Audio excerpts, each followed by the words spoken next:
acccused.com.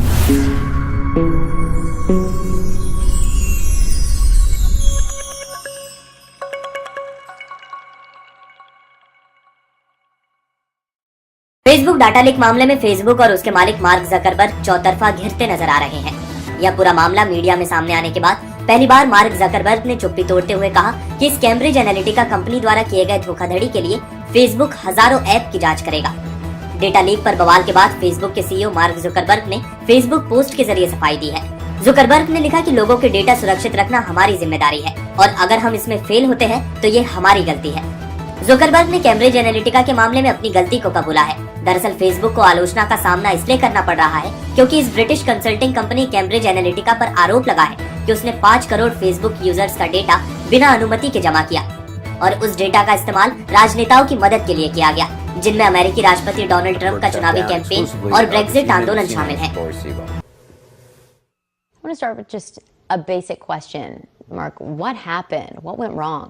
So this was a major breach of trust, and I'm really sorry that this happened. We have a basic responsibility to protect people's data, and if we can't do that, then we don't deserve to have the opportunity to serve people. So our responsibility now is to make sure that this doesn't happen again. And there are a few basic things that I think we need to do to ensure that. One is making sure that developers like Alexander Kogan, who got access to a lot of information and then improperly used it, just don't get access to as much information going forward. So we are doing a set of things to restrict the amount of access that developers can get going forward. But the other is we need to make sure that there aren't any other Cambridge Analyticas out there, right, or folks who have improperly accessed data. So we're going to go now and investigate every app that has access to a large amount of information from before we lock down our platform.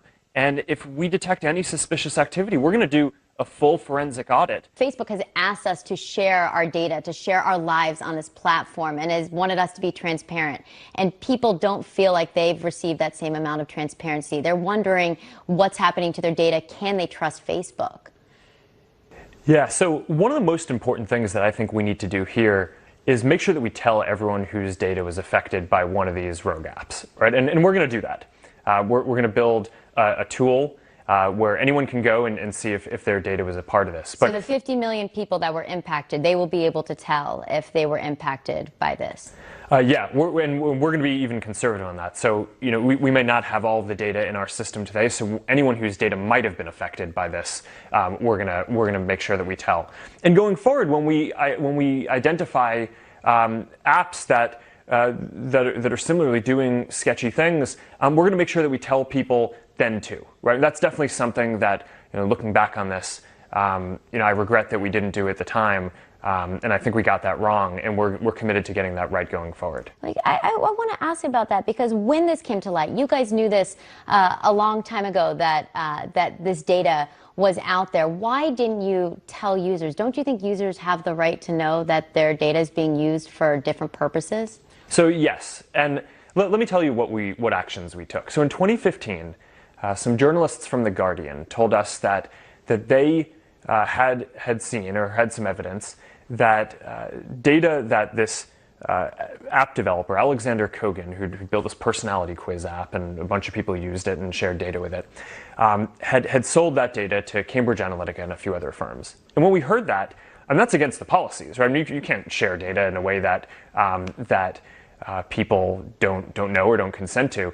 We immediately banned Kogan's app, and further, we made it so that Kogan and Cambridge Analytica and the other folks with whom we shared the data, we asked for a formal certification that they had none of the data from anyone in the Facebook community, that they deleted it if they had it, and that they weren't using it.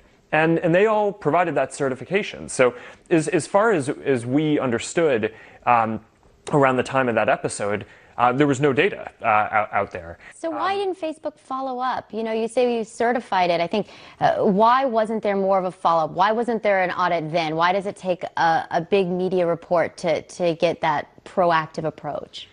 Well, I mean, I don't know about you, but I'm used to when people legally certify that they're going to do something, that they do it. But I think that this was clearly a mistake in retrospect. Was it putting too much trust in developers? I mean, I think it did. And that's why, we need to make sure that we don't make that mistake ever again, which is why one of the things that I announced today is that we're going to do a full investigation into every app that had access to a large amount of data from around this time before we locked down the platform. And we're now not just going to take people's word for it and when they give us a legal certification, but if we see anything suspicious, which I think that there probably were signs in this case that we could have looked into, we're going to do a full forensic audit. How do you know there aren't hundreds more companies like Cambridge Analytica that are also keeping data that violates Facebook's policies? Well, I think the question here is, are app developers who people have given access to their data, are they doing something that people don't want? Are they selling the data in a way that people don't want? Are they giving it to someone that they don't have authorization to do? And this is something that I think we now need to go figure out, right? So for all these apps... That's got to be I got to say, that's going to be a really challenging ordeal. How do you actually go do that? Because you talk about it being years ago, and then you guys have made it a bit stricter for that kind of information to be shared. But backtracking on it, it's got to be really difficult to find out where that data has gone and what other companies have shady access. Yeah, I mean, so as you say, I mean, the good news here is that we already changed the platform policies in 2014. But before that, we know what the apps were that had access to data. We know how many people were using those services, and we can look at the patterns of their data requests. And based on that, we think we'll have a pretty clear sense of whether anyone was doing anything abnormal, and we'll be able to do a full audit of anyone who is questionable. Do you have any scale or any scope of what you expect to find? Anything in the scope of what happened with Cambridge Analytica, where you had 50 million users? Well, it's hard to know what we'll find, but we're going to review thousands of apps. So this is going to be an intensive process, but this is important. I mean, this is something that, in retrospect, we clearly should have done upfront with Cambridge Analytica. We should not have trusted the certification that they gave us, and we're not going to make that mistake again. I mean, this is our responsibility to our community, is to make sure that we secure the data that they're. We're going to get to part 2 of Laurie Siegel's interview.